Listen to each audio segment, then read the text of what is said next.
அடம் பிடிச்சதுனால வேற வழி இல்லாமல் சரி போய் பேசி பார்ப்போம் அப்படின்னு போகிறாங்க. அந்த காலத்தில் கொஞ்சம் நடந்து தானே போவாங்க, இந்த மாதிரி ட்ராவல் பண்ணுறது முடியாமல். அப்போ அவங்க அம்மா அப்பா பையன் 3 பேருமா நடந்து போகிறாங்க. கொஞ்ச நேரம் ஒரு இடத்துல அம்மா அப்பா ரெஸ்ட் எடுக்கிறாங்க. உடனே இந்த சிம்சன் என்ன செய்கிறாரு, ஒரு திராட்சை தோட்டத்து வழியாக போய் என்ன செய்யலாம் அப்படின்னு பார்க்குறதுக்காக, சும்மா வேடிக்கை பார்க்குறதுக்காக போகிறார். ஆக்சுவலாக அவர் திராட்சை தோட்டம் திராட்சை சம்மந்தமாக எதுவுமே சாப்பிடக்கூடாது, எதுவுமே செய்யக்கூடாது. ஆனால் இவர் சும்மா நம்ம வேடிக்கை தானே பார்க்க போகிறோம் தான் உள்ளக்க போகிறாரு. இவருக்கு அங்கிட்டு வழியெல்லாம் கிடையாது, இவர் வேடிக்கை பார்க்குறதுக்காக போகிறாரு. சரியா?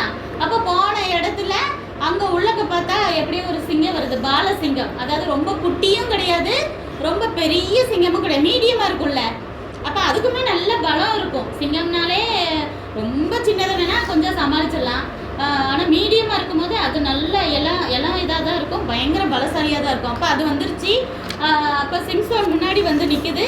பரிசுத்த ஆவியானவர் சிம்சோன் மேலே இறங்குறாரு. எப்பயுமே அவர் நோக்காது தானே, அவருக்கு ஒரு ஆபத்து வராமல் பார்த்துக்கிட்டு அவர் மூலமாக பெலிஸ்தரை எதுக்கணும்னு சொல்லிட்டு